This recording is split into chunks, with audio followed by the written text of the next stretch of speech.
Good morning. നമ്മൾ ഇന്നലെ bargain purchase കാണുന്നതും അതുപോലെ തന്നെ പ്രീ അക്വിസിഷൻ ലോസ് കാണുന്നതും ഒക്കെ പ്രോബ്ലം ചെയ്തായിരുന്നു അല്ലേ? ഇന്ന് നമ്മൾ പഠിക്കാൻ പോകുന്നത് calculation of pre acquisition profit. നമ്മൾ ഇന്നലെ പ്രീ അക്വിസിഷൻ ലോസ് ആണ് ചെയ്തത്. Good will and pre acquisition profit ആണ് നമ്മൾ ഇന്ന് പഠിക്കാനായിട്ട് പോകുന്നത്. അതായത് ഒരു കമ്പനി, ഒരു പാരൻ്റ് കമ്പനി ഒരു സബ്സിഡിയറി അക്യൂർ ചെയ്യുന്നതിന് മുമ്പ് ആ കമ്പനിക്ക് ഉണ്ടാകുന്ന പ്രോഫിറ്റുകൾ, അതാണ് പ്രീ അക്വിസിഷൻ പ്രോഫിറ്റ്. നമ്മൾ കഴിഞ്ഞ പ്രോബ്ലത്തിൽ ചെയ്തേക്കുന്നത് പ്രീ അക്വിസിഷൻ ലോസ്, അക്യൂർ ചെയ്യുന്നതിന് മുമ്പുള്ള ലോസ്. പ്രോബ്ലത്തിനകത്ത് ഇന്നലെ ഞാനത് എക്സ്പ്ലെയിൻ ചെയ്തിട്ടുണ്ടായിരുന്നു. ആ പ്രോബ്ലത്തിനകത്ത് ഡെബിറ്റ് ബാലൻസ് എന്ന് പറഞ്ഞില്ലായിരുന്നോ? ഡെബിറ്റ് ബാലൻസ് ഒരു 1,60,60,000 രൂപ അക്യുമുലേറ്റഡ് ലോസ് എന്ന് പറഞ്ഞാൽ അതാണ് പ്രീ അക്വിസിഷൻ ലോസ് ആയിട്ട് പരിഗണിക്കുന്നത്. ഇന്ന് നമ്മൾ പഠിക്കുന്നത് ആ പ്രീ അക്വിസിഷൻ ലോസിൻ്റെ സ്ഥാനത്ത് പ്രീ അക്വിസിഷൻ പ്രോഫിറ്റ്, അക്യൂർ ചെയ്യുന്നതിന് മുമ്പ് ഈ സബ്സിഡിയറി കമ്പനിക്ക് പ്രോഫിറ്റ് ഉണ്ടെങ്കിൽ ആ പ്രോഫിറ്റിൻ്റെ വീതം ആർക്ക് കിട്ടണം? പാരൻ്റ് കമ്പനിക്കും കിട്ടണം. അതുപോലെ തന്നെ മൈനോറിറ്റി ഷെയർ ഹോൾഡേഴ്സിനും വേണം അല്ലേ? നമ്മളെ കൂടാതെ ഔട്ട്സൈഡേഴ്സും 100% ഷെയറും നമ്മൾ പർച്ചേസ് ചെയ്തേക്കാണ്. പിന്നെ ഔട്ട്സൈഡേഴ്സ് ഇല്ല. 100% താഴെ 50% കൂടുതലാകുമ്പോൾ തീർച്ചയായിട്ടും അവിടെ ഔട്ട്സൈഡേഴ്സ് ഉണ്ടാവുമല്ലോ.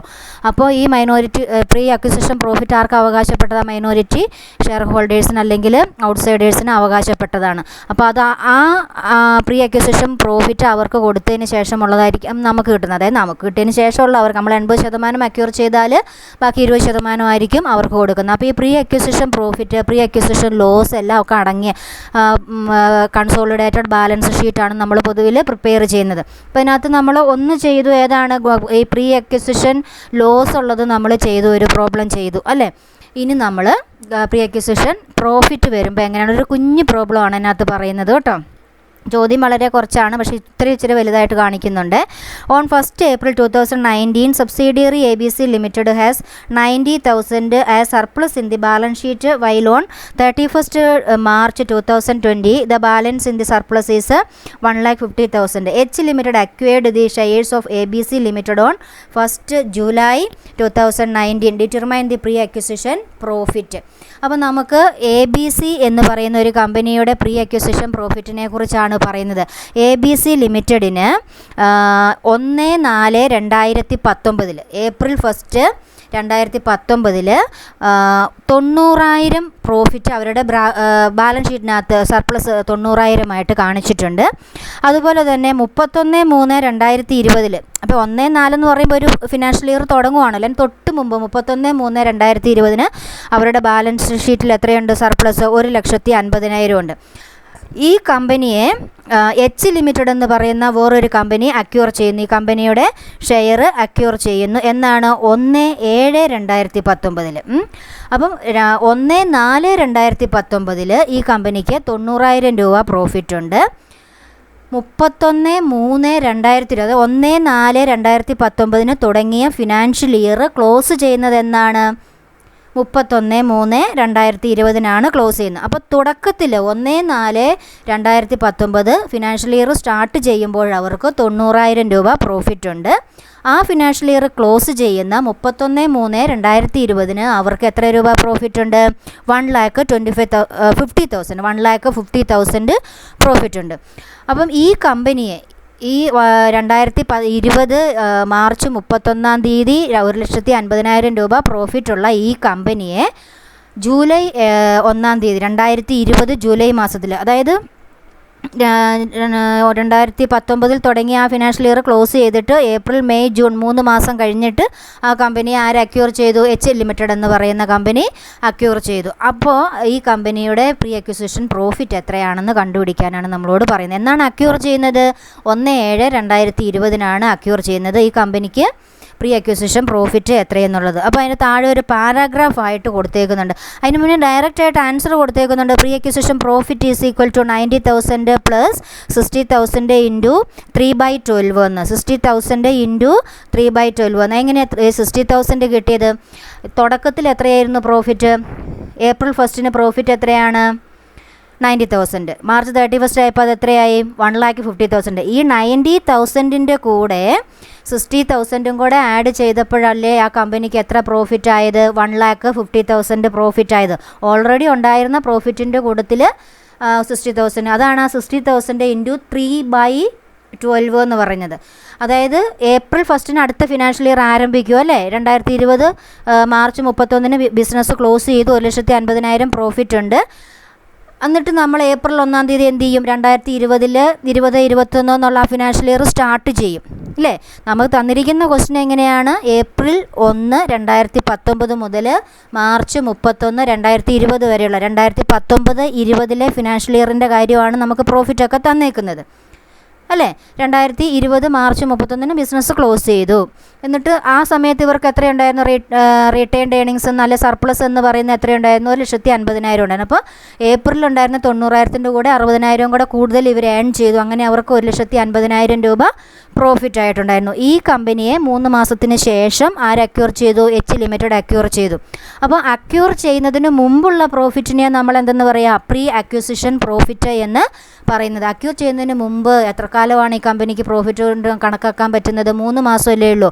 ഏപ്രിലല്ലേ പിന്നെ മാർച്ച് 30 ബിസിനസ് ക്ലോസ് ചെയ്തു. പിന്നെ ഏപ്രിൽ സ്റ്റാർട്ട് ചെയ്യുമല്ലോ. അപ്പോൾ ഏപ്രിൽ, മെയ്, ജൂൺ 3 മാസമാണ് പ്രീ അക്യൂസിഷൻ പ്രോഫിറ്റ് ഉള്ളത്.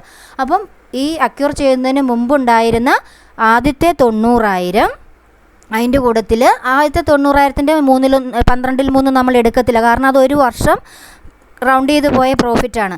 പിന്നെ ഈ 2019-20 അവർ എത്രയാണ് പ്രോഫിറ്റ് ഏൺ ചെയ്തേക്കുന്നത്? ഓൺലി 60,000. നല്ലപോലെ മനസ്സിലാക്കുക. 2019-20 ഈ ABC ലിമിറ്റഡ് എന്ന് പറയുന്ന കമ്പനി എത്ര രൂപയെ ലാഭം ഉണ്ടാക്കിയിട്ടുള്ളൂ? 60,000 രൂപയെ ലാഭം ഉണ്ടാക്കിയിട്ടുള്ളൂ. 2020 മാർച്ചിൽ ക്ലോസ് ചെയ്യുമ്പോൾ അവർക്ക് 1,50,000 രൂപ ലാഭം ഉണ്ടെങ്കിൽ അതിൽ 60,000 മാത്രമേ ഉള്ളൂ 19-20 ബാക്കി ഏതാണ്? 18-19 അവർ സമ്പാദിച്ചു വെച്ചിരിക്കുന്ന 90,000 രൂപയാണ്. അപ്പോൾ ഈ പ്രീ അക്വിസിഷൻ പ്രോഫിറ്റിലേക്ക് നമ്മൾ ഈ 3 മാസത്തേത് എടുക്കുമെന്ന് ഞാൻ പറഞ്ഞില്ലേ, ഏപ്രിൽ, മെയ്, ജൂൺ എന്ന് പറയുന്നത്. ആ 3 മാസത്തേക്ക് ഏത് മാത്രമായിട്ട് എടുക്കേണ്ടത്? 60,000-ൻ്റെ മാത്രമാണ് നമ്മൾ 3 മാസത്തേത് എടുക്കേണ്ടത്. ആ 90,000 ഓൾറെഡി അങ്ങനെ തന്നെ മുഴുവനായിട്ട് എടുക്കും. 90,000 പ്ലസ് 60,000 ഇൻറ്റു 3/12 എന്നാണ് വരുന്നത്. 3/12 വരാൻ കാരണം അക്യൂർ ചെയ്യുന്നതിന് മുമ്പത്തെ ഫിനാൻഷ്യൽ ഇയറിലെ 3 മാസം, ഏത് ഏപ്രിൽ, മെയ്, ജൂൺ എന്ന് പറയുന്ന 3 മാസം, ജൂലൈ 1 അവർ അക്യൂർ ചെയ്തു. അപ്പോൾ 90,000 പ്ലസ് 60,000, 90,000-ൻ്റെ 12/3 ഇല്ല. ഏതിൻ്റെ മാത്രമാണ് 12/3? സോറി, 12/3 അല്ല, 3/12. ഏതിൻ്റെ മാത്രമാണ് 3/12 എടുക്കേണ്ടത്? 60,000-ൻ്റെ മാത്രമാണ് 3/12 എടുക്കേണ്ടത്. അപ്പം 90,000 നേരത്തെ തന്നെ സമ്പാദിച്ച പ്രോഫിറ്റാണ്. അപ്പോൾ 2019-20 പ്രോഫിറ്റ് മാത്രമേ പ്രീ അക്വിസിഷൻ എന്ന പട്ടികയിലേക്ക് വരത്തുള്ളൂ. അതിന് മുമ്പത്തേത് പ്രീ അക്വിസിഷൻ പട്ടികയിലേക്ക് വരുന്നില്ല. അപ്പോൾ 60,000 പ്രീ അക്വിസിഷൻ പട്ടികയിൽ വരുന്നത്. 60,000 ഇൻറ്റു 3/12. അതിൻ്റെ കൂടെ നമുക്ക് ഏതും കൂട്ടാം. അതിന് മുമ്പത്തെ 18-19 ഫിനാൻഷ്യൽ ഇയറിലെ 90,000 കൂടെ കൂട്ടാം. അപ്പോൾ ടോട്ടൽ 1,05,000 രൂപയാണ് പ്രീ അക്വിസിഷൻ പ്രോഫിറ്റായിട്ട് വരുന്നത്. അതിനെ സംബന്ധിച്ചുള്ള എക്സ്പ്ലനേഷനാണ് ആ പാരഗ്രാഫിനായിട്ട് കൊടുത്തേക്കുന്നത്. നോക്കിയേ, the shares have been accrued during the year, therefore pre acquisition profit will be profit earned by ABC up to 1 July 2019. In determining this profit as on 1st April 2019 will be the starting point, and profit earned up to 1st July 2019, a period of 3 months after the close of the year 2018-19. 2018-19 അവസാനിച്ചു. 19-20 നമ്മൾ തീർത്ത്. അതിനുശേഷം ഏതിലാണ് വരുന്നത്? 20-21 വരുന്ന കാലഘട്ടത്തിലാണ് നമ്മളത് acquire ചെയ്യുന്നത്. അപ്പോൾ 20-21 വരുന്നത് ഏതാണ്? ഏപ്രിൽ മുതൽ ജൂൺ 30 വരെയാണ്. 30 വരെയാണ്. 3 മാസം മാത്രമേ ഉള്ളൂ. ആ പീരീഡിലേതിന് മാത്രമാണ് നമ്മൾ പ്രീ അക്വിസിഷൻ പ്രോഫിറ്റായിട്ട് 3/12 എടുക്കുന്നത്. ഓക്കെ, അപ്പം അത് കഴിഞ്ഞു. അത് കുഞ്ഞൊരു പ്രോബ്ലം ആയിരുന്നു. ഇനി നമുക്ക് ഇതിനെ വെച്ചിട്ട് വലിയൊരു പ്രോബ്ലം തന്നെ ചെയ്യാം. നോക്കിക്കേ, A limited acquired the equity shares 100% of B limited on 31st March 2020, on which the date balance sheet of both the companies R given below. A limited എന്ന് പറയുന്ന കമ്പനി ബി ലിമിറ്റഡ് എന്ന് പറയുന്ന കമ്പനിയെ acquire ചെയ്ത്, ആ കമ്പനിയുടെ മുഴുവൻ ഷെയറും അക്യൂർ ചെയ്തേക്കുന്നു. എന്ന്? On 31st March 2020. ആ ഡേറ്റിൽ തന്നെ ഈ കമ്പനികളുടെ രണ്ടിൻ്റെയും ബാലൻസ് ഷീറ്റ് നമുക്ക് തന്നിട്ടുണ്ട്. എ ലിമിറ്റഡ് എന്നും ബി ലിമിറ്റഡ് എന്നും പറഞ്ഞിട്ട് ബാലൻസ് ഷീറ്റ് തന്നിട്ടുണ്ട്. നോക്കാം. 75,000 ഇക്വിറ്റി ഷെയർസ് ഓഫ് ₹10 ഈച്ച്. എക്ക് എത്രയാണ് ക്യാപിറ്റൽ? 75,000 ഷെയർ ഒന്നിന് 10 രൂപ വെച്ചിട്ട് 7,50,000. ബിക്ക് 50,000 ഷെയർസ് ഓഫ് ₹10 ഈച്ച്. ബിക്ക് 50,000 ഷെയർ ഒന്നിന് 10 രൂപ വെച്ചിട്ട് 5 lakhs. റീറ്റെയിൻഡ് ഏണിങ്സ് എക്ക് 4 lakhs, ബിക്ക് 60,000. കറണ്ട് ലയബിലിറ്റീസ് എക്ക് 50,000, ബിക്ക് 40,000. അങ്ങനെ ടോട്ടൽ ലയബിലിറ്റി 12 lakhs, 6 lakhs. ഇനി അസറ്റിലേക്ക് വരുമ്പോൾ non current asset investment in 50,000 shares of B limited at cost. എന്താ പറഞ്ഞേക്കുന്നത്? ഇവിടെ എക്ക് മാത്രമേ ഉള്ളൂ എമൗണ്ട് തന്നേക്കുന്നത്. Investment in 50,000 shares of B limited at cost. A എന്ത് ചെയ്യുന്നു? ബി ലിമിറ്റഡ് കമ്പനിയുടെ 50,000 ഷെയറിലും ഇൻവെസ്റ്റ്മെൻറ്റ് നടത്തിയേക്കുവാണ്. അതായത് ക്വസ്റ്റിൻ്റെ ആദ്യം തന്നെ പറഞ്ഞായിരുന്നു എ ലിമിറ്റഡ് ബി ലിമിറ്റഡിൻ്റെ 100% ഷെയറും പർച്ചേസ് ചെയ്യുന്നു. 100% ഷെയർ എന്ന് പറയുമ്പോൾ എത്ര വരും? അവർക്കുള്ള മുഴുവൻ ഷെയർ, അതായത് അവർക്ക് ആകെയുള്ള ഷെയർ എത്രയാണ്? 50,000. ആ 50,000 ഷെയറും ആര് വാങ്ങിച്ചു? അതിലേക്ക് എ ലിമിറ്റഡ് ഇൻവെസ്റ്റ്മെൻറ്റ് നടത്തി. ഈ 50,000 ഷെയറിന് 10 rupees ആയിരുന്നു. അപ്പോൾ 50,000 ഇൻറ്റു 10 എന്ന് പറഞ്ഞാൽ 5 lakhs ആകാൻ പാടുള്ളൂ അല്ലേ? എന്നാൽ ഈ എ ലിമിറ്റഡ് ബി ലിമിറ്റഡിൻ്റെ ഷെയർ എത്ര രൂപ കൊടുത്തിട്ടാണ് വാങ്ങിയേക്കുന്നതെന്നാണ് പറയുന്നത്? 8 ലക്ഷം രൂപ. 5 ലക്ഷം രൂപയുടെ ഷെയർ 8 ലക്ഷം രൂപ കൊടുത്തിട്ടാണ് എ ലിമിറ്റഡ് പർച്ചേസ് ചെയ്തേക്കുന്നത്. അത് എ ലിമിറ്റഡിൻ്റെ ഒരു അസറ്റായിട്ട് കാണിക്കുന്നു. ബി ലിമിറ്റഡിനില്ല. എ ലിമിറ്റഡ് ബി ലിമിറ്റഡിൻ്റെ 50,000 ഷെയർ 8 ലക്ഷം രൂപയ്ക്ക് വാങ്ങിച്ചേക്കുന്നു.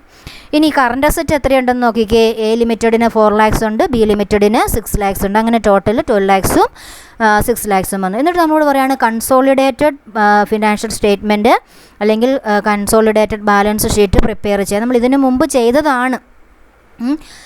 അതുപോലെ തന്നെയാണ് ഒരു NCA ഒക്കെ നമ്മൾ കാൽക്കുലേറ്റ് ചെയ്യണം. അതേ ഉള്ളൂ വ്യത്യാസം വ്യത്യാസമില്ല, അതിനകത്തും അങ്ങനെ തന്നെയായിരുന്നു. NCA കണ്ട് എക്സിൻ്റെയും വൈയുടെയും NCA ഒക്കെ കണ്ടുപിടിച്ച് NCA കണ്ടിട്ട് ബാലൻസ് ഷീറ്റ് ചെയ്ത് ഓർമ്മയില്ലേ? അപ്പോൾ നമ്മൾ ബാലൻസ് ഷീറ്റ് വരച്ചു പോകുന്നു. അപ്പോൾ ഇനി ബാലൻസ് ഷീറ്റ് എന്ന് പറയുമ്പം എയും ബിയും ഇല്ല. ആര് മാത്രമേ ഉള്ളൂ? എ മാത്രമേ ഉള്ളൂ. എ ബിയും ഇങ്ങോട്ട് ചേർത്തെടുത്തു. അപ്പോൾ ഇനി ബി എന്ന കമ്പനി ഇല്ല. ബി എന്ന കമ്പനിയുടെ അസറ്റും ലയബിലിറ്റിയും ആരിലേക്ക് എടുക്കും? എയിലേക്ക് എടുക്കും. അപ്പോൾ ഏതൊക്കെ വേണം ഏതൊക്കെ വേണ്ട എന്നുള്ളത് പറഞ്ഞത് ഓർമ്മയുണ്ടായിരിക്കണം. കൺസോളിഡേറ്റഡ് ബാലൻസ് ഷീറ്റ് എടുക്കുന്ന സമയത്ത് പേരൻറ്റ് കമ്പനിയുടെ ഷെയറേ നമ്മൾ കാണിക്കുകയുള്ളൂ. സബ്സിഡിയറി കമ്പനിയുടെ ഷെയർ കാണിക്കത്തില്ല.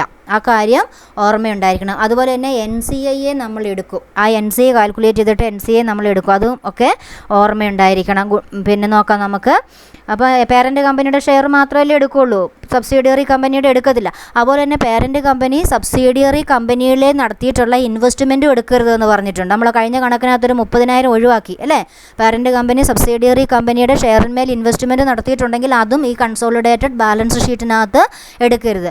ഈ ക്വസ്റ്റിനകത്ത് പേരൻറ്റ് കമ്പനിയായ എ ലിമിറ്റഡ് സബ്സിഡിയറി കമ്പനിയായ ബി ലിമിറ്റഡിൻ്റെ 50,000 ഷെയറിൽ 8 ലക്ഷം രൂപ ഇൻവെസ്റ്റ് ചെയ്തിട്ടുണ്ട്. അത് ബാലൻസ് ഷീറ്റിൽ നമ്മൾ കാണിക്കേണ്ട ആവശ്യമില്ല. അതുപോലെ തന്നെ ബി ലിമിറ്റഡിൻ്റെ 5 ലക്ഷം ഷെയറും അതും കാണിക്കേണ്ടല്ല. ആ 5 ലക്ഷം ആര് വാങ്ങിച്ചു? എ ലിമിറ്റഡ് വാങ്ങിച്ചു. അതിന് എന്ത് വില കൊടുത്തു? 8 ലക്ഷം രൂപ കൊടുത്തു. അത് രണ്ടും കാണിക്കാൻ പാടില്ല. ഓർത്ത് വെച്ചോണം അത്. അപ്പം നോക്കാം. ഷെയർ ക്യാപിറ്റൽ ഏത് മാത്രമേ ഉള്ളൂ? എ ലിമിറ്റഡിൻ്റെ മാത്രം. എ ലിമിറ്റഡിന് എത്രയാണ് ഷെയർ? 75,000 ഷെയർ ഉണ്ട്. ഒന്നിന് 10 rupees. അപ്പോൾ എത്ര വരും? 7,50,000. പിന്നെ റീറ്റെയിൻഡ് ഏണിങ്സ് നോക്കുക. എ ലിമിറ്റഡിന് എത്രയാണ് റീറ്റെയിൻഡ് ഏണിങ്സ്? 4 lakhs ഉണ്ട്. ആ റീറ്റെയിൻഡ് ഏണിങ്സ് എഴുതി. ഇനി കറണ്ട് ലയബിലിറ്റീസ് നോക്കാം. എത്രയുണ്ട്? എക്ക് 50,000 ബിക്ക് 40,000 ഉണ്ട്. അപ്പോൾ എങ്ങനെ എഴുതണം? 50,000 + 40,000 90,000. അപ്പം ലയബിലിറ്റി സൈഡ് കഴിഞ്ഞു. ഇനി അസറ്റിലേക്ക് വരണം. അസറ്റിലേക്ക് വരുമ്പം ആദ്യം എന്താ തന്നേക്കുന്നത്? നോൺ കറൻറ്റ് അസറ്റ് എന്ന് പറഞ്ഞിട്ട് ഇൻവെസ്റ്റ്മെൻ്റ് ആയിരുന്നു തന്നിരുന്നത്. ബിക്ക് ഇല്ലായിരുന്നു, അതിനും എക്ക് മാത്രമേ ഉള്ളൂ. ഈ ഇൻവെസ്റ്റ്മെൻറ്റിനെ എടുക്കരുതെന്ന് നമ്മളോട് നേരത്തെ തിയറി പഠിപ്പിച്ചപ്പം പറഞ്ഞായിരുന്നു.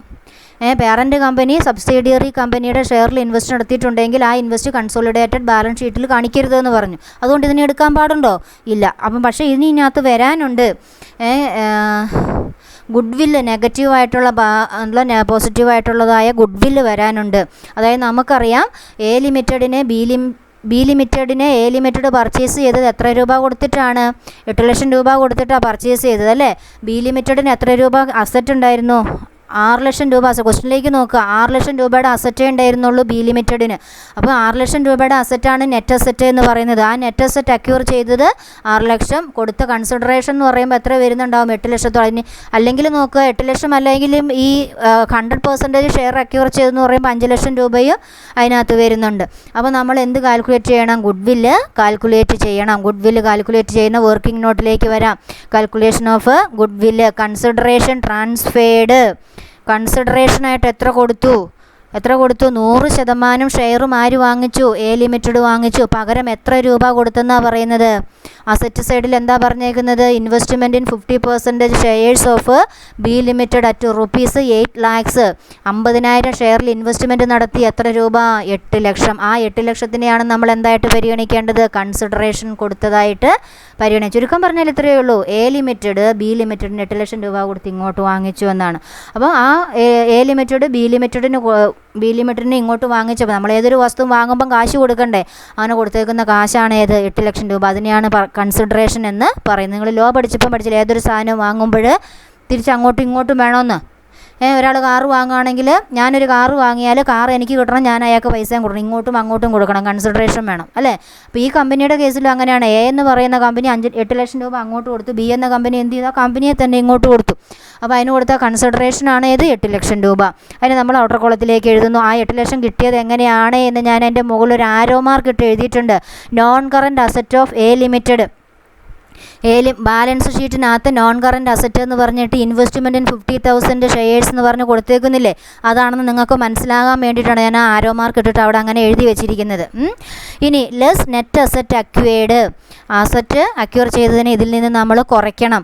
നെറ്റ് അസറ്റ് കാണാൻ വേണ്ടിയിട്ട് എന്ത് ചെയ്യണമെന്ന് വെച്ചാൽ, ഈ ബി ലിമിറ്റഡിൻ്റെ അസറ്റ് എന്ന് പറയുന്നത് 6 lakhs ഉണ്ട്. ആ 6 lakhsൽ നിന്ന് ഏതിനെ മൈനസ് ചെയ്യണം? റീറ്റെയിൻഡ് ഏണിങ്സിനെ മൈനസ് ചെയ്യണം. റീറ്റെയിൻഡ് ഏണിങ്സ് എത്രയുണ്ട്? 40,000 ഉണ്ട്. അപ്പോൾ 6 ലക്ഷത്തിൽ നിന്നും 40,000 മൈനസ് ചെയ്യുക. 6 ലക്ഷത്തിൽ 40,000 മൈനസ് ചെയ്താൽ 5,60,000 കിട്ടും. അപ്പോൾ നമ്മൾ കൊടുത്ത തുക 8 ലക്ഷം. എന്നാൽ നമുക്ക് ഇങ്ങോട്ട് കിട്ടുന്ന അസറ്റിൻ്റെ വാല്യൂ എത്രയേ ഉള്ളൂ? 5,60,000 ഉള്ളൂ. അപ്പോൾ ആ 8 ലക്ഷത്തിൽ നിന്ന് 5,60,000 മൈനസ് ചെയ്യുക. എത്ര കിട്ടും? 2,40,000 എന്ന് കിട്ടും. പിടി കിട്ടിയാ? ഇനി ഇത് തന്നെ, ഈ 2,40,000 തന്നെ കാണാനായിട്ട് മറ്റൊരു വഴിയും കൂടെയുണ്ട്. അതാണ് പറഞ്ഞേക്കുന്നത്. കൺസിഡറേഷൻ പെയ്ഡ് 8 ലക്ഷം തന്നെ എഴുതുക. അതിൻ്റെ താഴെ പെയ്ഡപ്പ് വാല്യൂ ഓഫ് 50,000 ഷെയർസ്. ഈ 50,000 ഷെയറിൻ്റെ പെയ്ഡപ്പ് വാല്യൂ എത്രയാണ്? 5 ലക്ഷം. പെയ്ഡപ്പ് വാല്യൂ 5 ലക്ഷമാണ്. കോൾഡപ്പ് വാല്യൂ ആണ് ഇത്. അപ്പോൾ ഇവർ പർച്ചേസ് ചെയ്ത വാല്യൂ ആണ് ഇത് 8 ലക്ഷം എന്ന് പറയുന്നത്. അപ്പോൾ പെയ്ഡപ്പ് വാല്യൂ എത്രയാണ്? 5 ലക്ഷം. Share of pre acquisition profit of B limited. B ലിമിറ്റഡിൻ്റെ പ്രീ അക്വിസിഷൻ പ്രോഫിറ്റ് എത്രയുണ്ടെന്ന് നോക്കിക്കേ. പ്രീ അക്വിസിഷൻ പ്രോഫിറ്റ് 60,000 ഉണ്ട്. അപ്പോൾ 5 ലക്ഷവും 60,000 കൂടെ ആഡ് ചെയ്താൽ എത്ര വരും? 5,60,000. 8 ലക്ഷത്തിൽ നിന്ന് 5,60,000 മൈനസ് ചെയ്താൽ 2,40,000. ഇവിടെ NCI ഇല്ല. NCI ഇല്ലാത്തതിൻ്റെ കാരണം എന്താണ്? ബി ലിമിറ്റഡിൻ്റെ 100% ഷെയറും എ ലിമിറ്റഡ് അക്യൂർ ചെയ്യുന്നത് കൊണ്ടാണ് എന്തില്ലാത്തത്? NCI ഇല്ലാത്തത്. 100% ഷെയർ അക്യൂർ ചെയ്യാത്ത കേസാണെങ്കിൽ നമ്മൾ തീർച്ചയായിട്ടും എന്ത് കണ്ടുപിടിച്ചിരിക്കണം? NCI കണ്ടുപിടിച്ചിരിക്കണം. പിടി കിട്ടിയോ? അപ്പോൾ ക്വസ്റ്റ്യൻ കാണുമ്പം തന്നെ നിങ്ങളുടെ മനസ്സിലേക്ക് ഈ പറയുന്ന കാര്യങ്ങളൊക്കെ വേണം. 100% കാണുകയാണെങ്കിൽ അവിടെ NCI ഉണ്ടാവത്തില്ല. 100% താഴെയാണെങ്കിൽ തീർച്ചയായിട്ടും NCI ഉണ്ടാവും. അതുപോലെ തന്നെ കൺസിഡറേഷനും നമ്മുടെ നെറ്റ് അസറ്റ് അക്യൂർഡും കൂടി കമ്പയർ ചെയ്തിട്ടാണ് നമ്മൾ ഗുഡ് വില്ല് കാൽക്കുലേറ്റ് ചെയ്യുന്നത്. ഇവ കാര്യങ്ങളൊക്കെ നമ്മുടെ മനസ്സിൽ വരണം. കൺസോളിഡേറ്റഡ് ബാലൻസ് ഷീറ്റിൽ സബ്സിഡിയറി കമ്പനിയുടെ ഷെയർ ക്യാപിറ്റൽ എഴുതാൻ പാടില്ല. അതുപോലെ തന്നെ കൺസോളിഡേറ്റഡ് ബാലൻസ് ഷീറ്റിൽ പേരൻറ്റ് കമ്പനിയും സബ്സിഡിയറി കമ്പനിയുടെ ഷെയറിൽ ഇൻവെസ്റ്റ് ചെയ്തേക്കുന്ന തുക എഴുതാനായിട്ട് പാടില്ല. ഇങ്ങനെയുള്ള കാര്യങ്ങളൊക്കെ നമ്മുടെ മെമ്മറിയിൽ ഇങ്ങനെ വെക്കണം. ഈ ചാപ്റ്ററിൻ്റെ അവസാനത്തെ പ്രോബ്ലം വരെ. ഓക്കെ, അപ്പോൾ ഈ പ്രോബ്ലം മനസ്സിലായിട്ടുണ്ട് എന്ന് ഞാൻ വിചാരിക്കുന്നു. ഓക്കെ, അടുത്ത പ്രോബ്ലത്തിലേക്ക്, അടുത്ത ഹെഡിങ്ങിലേക്ക്, ഓരോ പ്രോബ്ലമേ ഞാൻ ഓരോന്നും ചെയ്തിട്ടുള്ളൂ. അടുത്ത ഹെഡിങ്ങിലേക്ക് പോവുകയാണ്. Calculation of A post acquisition profit of the subsidy. ഇപ്പം നമ്മൾ 2 പഠിച്ചത് പ്രീ അക്വിസിഷൻ ലോസും പഠിച്ചു, പ്രീ അക്വിസിഷൻ പ്രോഫിറ്റും പഠിച്ചു. ഇനി നമ്മൾ പഠിക്കുന്നത് post acquisition profit of the subsidiary കമ്പനിയാണ്. പ്രീ അക്വിസിഷനും പ്രീ അക്വിസിഷൻ അക്യൂർ ചെയ്യുന്നതിന് മുമ്പുള്ളതാണ്. പോസ്റ്റ് അക്വിസിഷൻ എന്തായിരിക്കും? അക്യൂർ ചെയ്തതിന് ശേഷമുള്ള profit earned by the subsidiary after the share have been acquired by the parent company are called post acquisition profit. Parent company share accrue ചെയ്തതിന് ശേഷം subsidiary കമ്പനിക്ക് ഉണ്ടാകുന്ന പ്രോഫിറ്റിനെയാണ് post acquisition profit എന്ന് പറയുന്നത്. The parent company is entitled to a share of post acquisition profit. അങ്ങനെ നമ്മൾ ഈ കമ്പനിയുടെ ഷെയർ ഇങ്ങോട്ട് വാങ്ങിച്ചാൽ അതിന് ശേഷം ഉണ്ടാകുന്ന പ്രോഫിറ്റിൻ്റെ വിഹിതവും നമുക്ക് കിട്ടാനായിട്ട് അർഹതയുണ്ട്. അങ്ങനെ ഈ പോസ്റ്റ് അക്വിസിഷൻ പ്രോഫിറ്റിൻ്റെ ഷെയർ നമുക്ക് കിട്ടുന്ന നമ്മൾ എന്ത് ചെയ്യണം? റിസർവ്സ് ആൻഡ് സർപ്ലസ് എന്ന ഹെഡിങ്ങിലേക്ക്, പേരൻറ്റ് കമ്പനിയുടെ ബാലൻസ് ഷീറ്റിൽ റിസർവ്സ് ആൻഡ് സർപ്ലസ് എന്ന് പറയുന്ന ഹെഡിങ്ങിലേക്ക് നമ്മൾ കാണിക്കണം. ബാലൻസ് ഷീറ്റിൽ റീറ്റെയിൻഡ് ഏണിങ്സ് അല്ലെങ്കിൽ റിസർവ്സ് ആൻഡ് സർപ്ലസ് എന്ന ഹെഡിൽ കാണിക്കണം. ഇതിനി പോസ്റ്റ് അക്വിസിഷൻ ലോസ് ആണെങ്കിലോ, ഇഫ് എനി ഡിഡക്റ്റഡ് ലോസ് ആണെങ്കിൽ നമ്മൾ അതിനെ കുറച്ചും കാണിക്കണം. The share of non controlling share holders is added to NCI. എന്താണ് ഈ പോസ്റ്റ് അക്വിസിഷൻ പ്രോഫിറ്റിൻ്റെ വിഹിതം ആർക്കും അവകാശമുണ്ട്? ഔട്ട്സൈഡേഴ്സ് ആയിട്ടുള്ള ഷെയർ ഹോൾഡേഴ്സിനും അവകാശമുണ്ട്. നമ്മളിപ്പോൾ 80% വാങ്ങിച്ചുള്ളെങ്കിൽ ബാക്കി 20% ഷെയർ കൈവശം വെച്ചിരിക്കുന്നവർക്കും ഈ പോസ്റ്റ് അക്വിസിഷൻ പ്രോഫിറ്റിൻ്റെ വിഹിതം കിട്ടാനായിട്ട് അർഹതയുണ്ട്. അപ്പം ആ NCA നമ്മൾ കണ്ടുപിടിക്കും. ആ NCA എന്ന് പറയുമ്പം ഷെയറിൻ്റെ വിഹിതം മാത്രമല്ല, ഈ പോസ്റ്റ് അക്വിസിഷൻ പ്രോഫിറ്റിൻ്റെ വിഹിതവും കൂടെ ചേരുന്നതാണ്. അപ്പോൾ NCAയുടെ കൂട്ടത്തിൽ എന്ത് ചെയ്യണം? പോസ്റ്റ് അക്വിസിഷൻ പ്രോഫിറ്റ് ഉണ്ടെങ്കിൽ അത് ആഡ് ചെയ്ത് കാണിക്കണം, ലോസ് ആണെങ്കിൽ അത് ലെസ് ചെയ്തും കാണിക്കണം. അതാണ് അതിൻ്റെ തിയറി കാര്യം പറയുന്നത്. ഇനി അതിൻ്റെ പ്രോബ്ലം നോക്കാം. The individual balance sheet of P limited and S limited are given below. പിയുടെയും എസിൻ്റെയും സെപ്പറേറ്റ് ആയിട്ടുള്ള ബാലൻസ് ഷീറ്റ് നമുക്ക് തന്നിട്ടുണ്ട്. ഇക്വിറ്റി ഷെയർ ക്യാപിറ്റൽ Pക്ക് 4 lakhs, എസ്സിന് 1,60,000 ഉണ്ട്. പ്രോഫിറ്റ് ആൻഡ് ലോസ്, അതായത് റീറ്റെയിൻഡ് ഏണിങ്സ് ആണ് പ്രോഫിറ്റ് ആൻഡ് ലോസ് എന്ന് പറയുന്നത്. 1,80,000 90,000 ഉണ്ട്. കറണ്ട് ലയബിലിറ്റീസ് 60,000 30,000 ഉണ്ട്. അങ്ങനെ ടോട്ടൽ ലയബിലിറ്റീസ് 6,40,000 2,80,000 ആണ്. കറണ്ട് ലയബിലിറ്റീസിന് അസറ്റിനകത്ത് വരുന്നത് ടാഞ്ചിബിൾ അസറ്റ് 4,40,000 2,80,000 ഉണ്ട്. Investment in S limited at cost, അതായത് ഈ P ലിമിറ്റഡ് എസ് ലിമിറ്റഡിൻ്റെ ഷെയറിൽ ഇൻവെസ്റ്റ് ചെയ്തേക്കുന്നത് 2 lakhs ഉണ്ട്. അത് എസ്സിനകത്ത് വരത്തുമില്ല. ടോട്ടൽ അസറ്റ് 6,40,000 2,80,000 ആണ്. പിന്നെ അതിൻ്റെ അഡ്ജസ്റ്റ്മെൻറ്റ് പറഞ്ഞേക്കുന്നതൊക്കെ P limited acquired 70% equity shares of S limited 2 years, 2 കൊല്ലം മുമ്പ് ഈ P ലിമിറ്റഡ് എന്ത് ചെയ്തു? എസ് ലിമിറ്റഡിൻ്റെ 70% ഷെയർ അക്യൂർ ചെയ്തു. When the profit and loss balances were as follows. P limited 1,12,500, S limited 60,000. ഇവരുടെ 2 കമ്പനിയുടെയും പ്രോഫിറ്റ് ആൻഡ് ലോസ് അക്കൗണ്ട് പറയുകയാണ്. 2 കൊല്ലം മുമ്പത്തെ കാര്യം പറയാം 2 കമ്പനിയുടേതും. Pക്ക് 1,12,500, എസ്സിന് 60,000. അങ്ങനെയാണെങ്കിൽ ഈ 2 കമ്പനിയുടെയും കൺസോളിഡേറ്റഡ് ബാലൻസ് ഷീറ്റ് പ്രിപ്പയർ ചെയ്യാനാണ് നമ്മളോട് ആവശ്യപ്പെട്ടിരിക്കുന്നത്. അപ്പോൾ നമ്മൾ എന്ത് ചെയ്യണം? ആദ്യം തന്നെ മനസ്സിലേക്ക് വരണം എന്തൊക്കെയാണ്? എസിൻ്റെ സബ്സിഡിയറി കമ്പനിയുടെ ഷെയർ ക്യാപിറ്റൽ എഴുതരുത്. അതുപോലെ തന്നെ പേരൻറ്റ് കമ്പനി സബ്സിഡിയറി കമ്പനിയിൽ ഇൻവെസ്റ്റ് ചെയ്തിട്ടുണ്ടെങ്കിൽ അത് എഴുതരുത്. പിന്നെ 70% ആയതുകൊണ്ട് മൈനോറിറ്റി ഷെയർ ഹോൾഡേഴ്സ് ഉണ്ട്. അപ്പോൾ നമ്മൾ എന്ത് ചെയ്യണം? NCA കാൽക്കുലേറ്റ് ചെയ്യണം. അക്യൂർ ചെയ്ത 2 കൊല്ലം മുമ്പത്തെ കാര്യം പറയുന്നുണ്ട്. അപ്പോൾ ആ സമയത്തെ പ്രോഫിറ്റ് ഉണ്ടാവും. അതിൻ്റെ പ്രീ അക്വിസിഷനോ പോസ്റ്റ് അക്വിസിഷനോ നോക്കിയിട്ട് നമ്മൾ അത് കണ്ടുപിടിക്കണം. അത് പ്രോഫിറ്റ് ആണെങ്കിൽ NCAയുടെ കൂടെ ആഡ് ചെയ്യണം, ലോസ് ആണെങ്കിൽ NCAയിൽ നിന്ന് ലെസ് ചെയ്യണം. ഇങ്ങനെയുള്ള കാര്യങ്ങളൊക്കെ നമ്മുടെ മനസ്സിലേക്ക് വരണം. അപ്പോൾ നമ്മൾ എന്ത് ചെയ്യാം? ആദ്യം പോസ്റ്റ് അക്വിസിഷൻ പ്രോഫിറ്റ് കണ്ടുപിടിക്കാം. പോസ്റ്റ് അക്വിസിഷൻ പ്രോഫിറ്റ് ആ വർക്കിംഗ് നോട്ട് കഴിയുവാണെങ്കിൽ പിന്നെ പ്രോബ്ലം പെട്ടെന്ന് ചെയ്യാൻ പറ്റുമല്ലോ. അപ്പം പോസ്റ്റ് അക്വിസിഷൻ പ്രോഫിറ്റ് കാണാൻ വേണ്ടിയിട്ട് നമ്മൾ എന്താ ചെയ്യുന്നത്? ആദ്യം profit at the end of the year, year എൻഡിലെ പ്രോഫിറ്റ് എടുക്കുക. ഇയർ എൻഡിൽ എത്രയാണ് പ്രോഫിറ്റ് പറയുന്നത്? 2 കമ്പനിയുടെയും കൂടെ ആഡ് ചെയ്താൽ 60,000 പ്ലസ് 90,000 അല്ല സോറി പ്രോഫിറ്റ് ആൻഡ് ലോസ് പറയുന്നത് എസ് ലിമിറ്റഡിൻ്റേത് 90,000. എസ് ലിമിറ്റഡിൻ്റെ പ്രോഫിറ്റ് ഇയർ എൻഡിലേത്, അതായത് ഈ ഇപ്പോൾ തന്നേക്കുന്ന ബാലൻസ് ഷീറ്റ് ആണല്ലോ ഇയർ എൻഡ് എന്ന് പറയുന്നത്. ഇയർ എൻഡിൽ എത്രയുണ്ട്? 90,000 ഉണ്ട്. ഇനി എന്ത് ചെയ്യണം? Profit less profit at acquisition ചെയ്തപ്പോൾ നമുക്കുള്ള പ്രോഫിറ്റ് അറ്റ് അക്വിസിഷൻ വരെയുള്ള പ്രോഫിറ്റ് അത് അഡ്ജസ്റ്റ്മെൻറ്റിൽ തന്നിരിക്കുന്ന പ്രോഫിറ്റാണ്. അഡ്ജസ്റ്റ്മെൻറ്റിൽ Pക്ക് 1,12,500 പ്രോഫിറ്റും എസ്സിന് 60,000 പ്രോഫിറ്റ് എന്ന് പറഞ്ഞാൽ ആ 60,000 എസ്സിൻ്റെയാണ് ഈ അക്വിസിഷൻ ടൈമിലെ പ്രോഫിറ്റ് എന്ന് പറയുന്നത്. മറ്റേതാണ് ബാലൻസ് ഷീറ്റിൽ തന്നേക്കുന്ന പ്രോഫിറ്റ്. അപ്പോൾ അത് 90,000 ഉണ്ട്. ആ 90,000-ൽ നിന്ന് ഏത് മൈനസ് ചെയ്യണം? ഈ അക്വിസിഷൻ ടൈമിലെ പ്രോഫിറ്റ് ലെസ് ചെയ്യണം. അപ്പോൾ എത്രയാണ്? 90,000-ൽ നിന്ന് 60,000 ലെസ് ചെയ്താൽ എത്ര കിട്ടും? 30,000 കിട്ടും. മനസ്സിലായില്ലേ? ഇനി അപ്പം എന്ത് കിട്ടി? പ്രീ അക്വിസിഷൻ പ്രോഫിറ്റ് കിട്ടി. ഇനി നമ്മൾ കണ്ടുപിടിക്കേണ്ടത് NCI കണ്ടുപിടിക്കണം. NCI ഉണ്ടോ ഇല്ലയോ എന്ന് എങ്ങനെയാണ് അറിയുന്നത്? 100% ഷെയറും അക്യൂർ ചെയ്തു എന്ന് പറഞ്ഞിട്ടുണ്ടെങ്കിൽ NCI ഇല്ല. 100% താഴെയാണ് അക്യൂർ ചെയ്തേക്കുന്നതെങ്കിൽ തീർച്ചയായിട്ടും NCI ഉണ്ട്. അപ്പോൾ നോക്കാം NCI എങ്ങനെ കണ്ടുപിടിക്കാം. NCI കാണുന്നത് എങ്ങനെയാണ്? നമ്മൾ മൈനോറിറ്റി ഷെയറിൻ്റെ എത്രയാണെന്നുള്ളത് കണ്ടുപിടിക്കുന്നു. അതിൻ്റെ കൂട്ടത്തിൽ നമ്മൾ എന്താണ് ചെയ്യാറ്? Pre acquisition profit, post acquisition profit, അത് രണ്ടും ആഡ് ചെയ്യുന്നു. അതൊരു രീതി. അല്ലെങ്കിൽ പിന്നെ എങ്ങനെയാണ് ചെയ്യുന്നത്? കൺസിഡറേഷൻ എത്രയാണെന്ന് നോക്കും. കൺസിഡറേഷനിൽ നിന്ന് നെറ്റ് അസറ്റ് അക്യൂർഡ് ലെസ് ചെയ്താലും നമുക്ക് NCI കിട്ടും. രണ്ട് മെത്തേഡ് ഉണ്ട്. അത് എപ്പോഴും മനസ്സിലുണ്ടായിരിക്കണം. സന്ദർഭോചിതമായിട്ട് പ്രയോഗിക്കാം. ചില ക്വസ്റ്റിനകത്ത് രണ്ടും അപ്ലൈ ചെയ്യാനായിട്ട് പറ്റും. അപ്പോൾ നമുക്ക് ആദ്യം എന്ത് ചെയ്യാം? Value of minority share.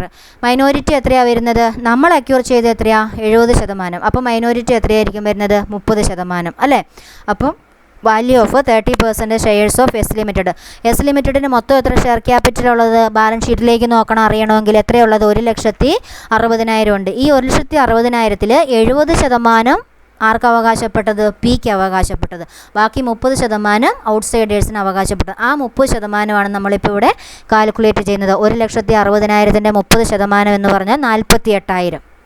അതേപോലെ തന്നെ ഈ പ്രീ അക്വിസിഷൻ പ്രോഫിറ്റിൻ്റെയും പോസ്റ്റ് അക്വിസിഷൻ പ്രോഫിറ്റിൻ്റെയും 30% ഔട്ട്സൈഡേഴ്സിന് പോവും. അപ്പോൾ എന്താ എഴുതണ്ടേ? Add share in pre acquisition profit. Pre acquisition acquire ചെയ്യുന്നതിന് മുമ്പുണ്ടായിരുന്നു. അത് എവിടെ നമ്മൾ കണ്ടു തന്നെന്ന് പറഞ്ഞാൽ അക്യൂർ ചെയ്യുന്ന സമയം വരെയുള്ള പ്രോഫിറ്റ് എവിടെയായിരുന്നു? അഡ്ജസ്റ്റ്മെൻറ്റിലായിരുന്നു. അത് എത്രയായിരുന്നു? 60,000. അപ്പോൾ ഈ 60,000-ൻ്റെ 30% ആർക്ക് കൊടുക്കണം? ഔട്ട്സൈഡേഴ്സിന് കൊടുക്കണം. അപ്പോൾ share in pre acquisition profit 60,000 into 30% എത്ര വരും? 18,000 വരും. ഇനി വീണ്ടും add share in post acquisition profit, അതായത് 30% of post acquisition profit. Post acquisition profit എത്രയാണെന്ന് നമ്മൾ കണ്ടുപിടിച്ചു. ഏറ്റവും ആദ്യം കണ്ടുപിടിച്ചതല്ലേ? എത്രയായിരുന്നു അത്? 30,000. ഈ 30,000-ൻ്റെയും 30% ആർക്ക് അവകാശപ്പെട്ടതാണ്? ഔട്ട്സൈഡേഴ്സിന് അവകാശപ്പെട്ടതാണ്. അപ്പോൾ 30,000-ന് 30% എന്ന് പറഞ്ഞാൽ 9,000 വരും. അപ്പോൾ എത്രയൊക്കെയുള്ളത്? ഷെയറിൻ്റെ 30% എന്ന് പറയുന്നത് 48,000. പ്രീ അക്വിസിഷൻ പ്രോഫിറ്റായ 60,000-ൻ്റെ 30% എന്ന് പറഞ്ഞാൽ 18,000. പോസ്റ്റ് അക്വിസിഷൻ പ്രോഫിറ്റായ 30,000-ന് 30% 9,000. ഇത്രയും കൂടെ ആഡ് ചെയ്താൽ 75,000. NCI എന്ന് പറയുന്നത് 75,000. ഇത് രണ്ടാമത്തെ രീതിയിൽ ചെയ്യുന്നത് നമുക്ക് 2 രീതിയിലുണ്ടെന്ന് ഞാൻ പറഞ്ഞില്ല. ആ രീതിയിൽ നമുക്ക് ചെയ്ത് നോക്കാവുന്നതാണ്. ഇനി നമ്മൾ മൂന്നാമതായിട്ട് ഇവിടെ കാൽക്കുലേറ്റ് ചെയ്യേണ്ടത് കൺസിഡറേഷൻ ഗുഡ്വിൽ കണ്ടുപിടിക്കണം. കൺസിഡറേഷൻ ട്രാൻസ്ഫേർഡ് എത്രയാണ്? എത്ര രൂപയാണ് ഇവർ കൺസിഡറേഷനായിട്ട് കൊടുക്കുന്നത്? അത് കണ്ടുപിടിക്കുന്നത് എങ്ങനെയാണ്? എവിടെയാണ് നോക്കേണ്ടത്? തന്നിരിക്കുന്ന ബാലൻസ് ഷീറ്റിൽ പേരൻറ്റ് കമ്പനി സബ്സിഡിയറി കമ്പനിയിൽ എത്ര ഇൻവെസ്റ്റ്മെൻറ്റ് നടത്തിയിട്ടുണ്ടെന്ന് നോക്കണം. അതാണ് കൺസിഡറേഷൻ എന്ന് പറയുന്നത്. ഇവിടെ എത്ര രൂപ ഇൻവെസ്റ്റ്മെൻറ്റ് നടത്തിയിട്ടുണ്ട്? നോൺ കറൻറ്റ് അസറ്റിൻ്റെ നേരെ നോക്കിക്കേ. എത്രയാണ് പറയുന്നത്? ഇൻവെസ്റ്റ്മെൻറ്റിന് S limited at cost 2 lakhs എന്ന് പറയുന്നുണ്ട്. അതാണ് കൺസിഡറേഷൻ. അപ്പോൾ 2 ലക്ഷം രൂപ കൺസിഡറേഷൻ ഉണ്ട്. അന്ന് നമുക്ക് എന്ത് ചെയ്യണം? ഈ കൺസിഡറേഷനിൽ നിന്നും നമ്മൾ NCI ഷെയറിൻ്റെ മേൽ ഈ പേരൻറ്റ് കമ്പനിക്ക് കിട്ടുന്നത്, അതല്ലെങ്കിൽ പേരൻറ്റ് കമ്പനിയുടെ ഷെയറിൻ്റെ വാല്യൂ ഡിഡക്റ്റ് ചെയ്യണം. എത്രയാണ് പേരൻറ്റ് കമ്പനിയുടെ ഷെയറിൻ്റെ വാല്യൂ? ഈ കമ്പനിക്ക് എത്രയാണ്? എസ് ലിമിറ്റഡ് എന്ന് പറയുന്ന ഈ കമ്പനിക്ക് എത്രയാണ് ഷെയർ ക്യാപിറ്റൽ? 1,60,000. ആ 1,60,000-ൻ്റെ 30% NCIക്ക് വേണ്ടി നമ്മൾ മാറ്റി, അല്ലെങ്കിൽ മൈനോറിറ്റിക്ക് വേണ്ടി, ഔട്ട്സൈഡേഴ്സിന് വേണ്ടി മാറ്റിവെച്ചു. ബാക്കി 70% ആർക്ക് അവകാശപ്പെട്ടതാണ്? ഈ പേരൻറ്റ് കമ്പനിക്ക് അവകാശപ്പെട്ട 1,60,000 ഷെയർ ക്യാപിറ്റൽ. അതിൻ്റെ 30% ഔട്ട്സൈഡേഴ്സിന്, 70% നമുക്ക്. അപ്പോൾ എന്ത് ചെയ്യണം? ഈ കൺസിഡറേഷൻ എഴുതിയ കൺസിഡറേഷനിൽ നിന്ന് ഏത് മൈനസ് ചെയ്യണം? നമുക്ക് കിട്ടുന്ന ഷെയർ ക്യാപിറ്റൽ എത്രയാണെന്നുള്ളത് മൈനസ് ചെയ്യണം. 1,60,000-ൻ്റെ 70% അത് എത്ര വരും? 1,60,000 ഇൻറ്റു 70/100 എന്ന് പറഞ്ഞാൽ 1,12,000. പിന്നെയുമുണ്ട് പ്രീ അക്വിസിഷൻ പ്രോഫിറ്റിൻ്റെ 70%. പ്രീ അക്വിസിഷൻ പ്രോഫിറ്റ് എത്രയായിരുന്നു? പ്രീ അക്വിസിഷൻ പ്രോഫിറ്റ് എവിടെയുള്ളത്? അഡ്ജസ്റ്റ്മെൻറ്റിൽ. ആ അഡ്ജസ്റ്റ്മെൻറ്റിൽ 60,000 എസിൻ്റെ പ്രീ അക്വിസിഷൻ പ്രോഫിറ്റ് എന്ന് പറയുന്നത്, അല്ലേ? 60,000-ൻ്റെ 30% ഔട്ട്സൈഡേഴ്സ് നമ്മൾ തൊട്ട് മുകളിൽ NCI കാണാൻ നേരം എഴുതിയിട്ടുണ്ട്. ഈ ബാക്കിയുള്ള 70% ആർക്കാ? പേരൻറ്റ് കമ്പനിക്കാണ്, അല്ലേ? അപ്പോൾ എഴുതണം പ്രീ അക്വിസിഷൻ പ്രോഫിറ്റ് 70%. 60,000-ൻ്റെ 70% കണ്ടാൽ 42,000 കിട്ടും. അപ്പം ഈ എസ് ലിമിറ്റഡ് എന്ന് പറയുന്ന കമ്പനിയിൽ പി ലിമിറ്റഡിൻ്റെ ഷെയർ 1,12,000. എസ് ലിമിറ്റഡിൻ്റെ പ്രീ അക്വിസിഷൻ പ്രോഫിറ്റിൻ്റെ വിഹിതം 42,000. ഇത് രണ്ടും ഏതിൽ നിന്ന് കുറയ്ക്കണം? കൺസിഡറേഷനിൽ നിന്ന് കുറയ്ക്കണം. കൺസിഡറേഷൻ എത്രയാണ്? 2 ലക്ഷം. 2 ലക്ഷത്തിൽ നിന്ന് 1,12,000 42,000 കുറച്ചാൽ നമുക്ക് കിട്ടും 46,000. 46,000 എന്ത്? ഗുഡ് വിൽ എന്ന് പറയുന്നത്. അപ്പം നമ്മൾ വർക്കിംഗ് നോട്ട് എല്ലാം കഴിഞ്ഞു. എന്തൊക്കെയാണ് കണ്ടുപിടിച്ചത്? പോസ്റ്റ് അക്വിസിഷൻ പ്രോഫിറ്റ് കണ്ടുപിടിച്ചു, NCI കണ്ടുപിടിച്ചു, ഗുഡ് വില്ല് കണ്ടുപിടിച്ചു. ഇനി നമുക്ക് എവിടേക്ക് വരണം? കൺസോളിഡേറ്റഡ് ബാലൻസ് ഷീറ്റിലേക്ക് വരണം. കൺസോളിഡേറ്റഡ് ബാലൻസ് ഷീറ്റ് വരയ്ക്കുക, പേര് കൊടുക്കണം. Consolidated balance sheet of P limited എന്ന് പേര് കൊടുക്കുക. അതിന് ശേഷം ഫസ്റ്റ് ഐറ്റം ഇക്വിറ്റി ആൻഡ് ലയബിലിറ്റീസിൽ ഇക്വിറ്റി ആരുടെ ഷെയർ ക്യാപിറ്റൽ മാത്രമേ എഴുതാൻ പാടുള്ളൂ? പാരൻ്റ് കമ്പനിയുടെ ഷെയർ ക്യാപിറ്റൽ മാത്രമേ എഴുതാൻ പാടുള്ളൂ. എത്രയാണത്? 4 lakhs. അപ്പോൾ ഷെയർ ക്യാപിറ്റൽ 4 lakhs എന്ന് എഴുതി. പിന്നെ പ്രോഫിറ്റ് ആൻഡ് ലോസ് എത്രയുണ്ട്? പി ലിമിറ്റഡിന് 1,80,000 ഉണ്ട്. പിന്നെയോ നമ്മൾ ഒരു 30,000 രൂപ പോസ്റ്റ് അക്വിസിഷൻ പ്രോഫിറ്റ് എന്ന് പറഞ്ഞ് കണ്ടുപിടിച്ചില്ലേ? ആ 30,000-ൻ്റെ 30% ആർക്ക് കൊടുത്തു? ഔട്ട്സൈഡേഴ്സിന് കൊടുത്തു. ബാക്കി 70% ആർക്കുള്ളതാണ്? നമുക്കുള്ളതാണ് അല്ലേ? അതിവിടെ നമ്മൾ കാണിക്കും. പ്രോഫിറ്റ് ആൻഡ് ലോസിനകത്ത് 1,80,000 നമുക്കുണ്ട്. അതിൻ്റെ കൂട്ടത്തിൽ നമ്മൾ എന്ത് ചെയ്യും? പോസ്റ്റ് അക്വിസിഷൻ പ്രോഫിറ്റ്, അതായത് 30,000-ൻ്റെ 70% 21,000. അപ്പോൾ ടോട്ടൽ പ്രോഫിറ്റ് എത്ര വരും? 1,80,000 21,000 കൂടെ ആഡ് ചെയ്താൽ 2,01,000 2,01,000 കിട്ടും പ്രോഫിറ്റ് ആൻഡ് ലോസ് ആയിട്ട്. പിന്നെ അസറ്റിലേക്ക് വരാം. അസറ്റിലേക്ക് വന്നാൽ ഏതെടുക്കരുത്? ഇൻവെസ്റ്റ്മെൻറ്റ് എടുക്കരുത് അല്ലേ? പിന്നെ നമ്മൾ കാണിക്കേണ്ടത് ഈ അസറ്റിനകത്ത് കാണിക്കേണ്ട മറ്റൊരു ഐറ്റമാണ് ഏത്? ഇതിന് മുമ്പത്തെ ബാലൻസ് ഷീറ്റൊക്കെ ഒന്ന് മറിച്ച് നോക്കണം. എല്ലാ പ്രോബ്ലം ഓരോരോ പുതിയ ഐറ്റം കയറി വരുന്നത്. അതുകൊണ്ട് തന്നെയാണ് ഒത്തിരി പ്രോബ്ലം ചെയ്യാത്ത, എക്സാമ്പിളും അധികം ചെയ്യിപ്പിക്കാത്തതിൻ്റെ കാര്യം. ഒരു ക്വസ്റ്റിനിൽ കാണുന്ന അതേ കാര്യങ്ങൾ തന്നെ അടുത്ത ക്വസ്റ്റിനിൽ വരുന്നുണ്ട്. 1 2 ഇപ്പം നമ്മൾ ഇതിനകത്ത് വന്നത് ഏതാണ്? ഈ പോസ്റ്റ് അക്വിസിഷൻ പ്രോഫിറ്റ് മാത്രമേ പുതുതായിട്ട് വന്നുള്ളൂ. NCAയും ഗുഡ് വില്ലും ഇതിന് മുമ്പത്തെ 2 പ്രോബ്ലത്തിലായിട്ട് നമ്മൾ ചെയ്തതാണ് അല്ലേ? അപ്പോൾ നോൺ കറൻറ്റ് ലയബിലിറ്റീസിനകത്ത് നമ്മൾ എന്ത് എഴുതണം? NCI എഴുതണം. NCI നമ്മൾ കണ്ടുപിടിച്ചായിരുന്നു. എത്രയാണ്? 75,000. പിന്നെ കറൻറ്റ് ലയബിലിറ്റീസ് കൊടുക്കണം. 2 കമ്പനിയുടെയും കൂടെ കറൻറ്റ് ലയബിലിറ്റീസ് ആഡ് ചെയ്ത് കാണിക്കണം. 60,000 പ്ലസ് ഇടയ്ക്ക് ഞാൻ അസറ്റ് എന്നൊക്കെ പറഞ്ഞു പോകുന്നുണ്ട് അല്ലേ? 60,000 പ്ലസ് 30,000 ആഡ് ചെയ്താൽ 90,000. അങ്ങനെ ടോട്ടൽ ലയബിലിറ്റി 7,66,000. പിന്നെ അസറ്റിലേക്ക് വരാം. അസറ്റിൽ ഒന്നാമത്തേത് ടാഞ്ചിബിൾ അസറ്റ് എന്നാണ് നമുക്ക് ക്വസ്റ്റിന് തന്നിട്ടുണ്ടായിരുന്നു. ടാഞ്ചിബിൾ അസറ്റ് അത് നമ്മൾ എങ്ങനെയാണ് എഴുതുന്നത്?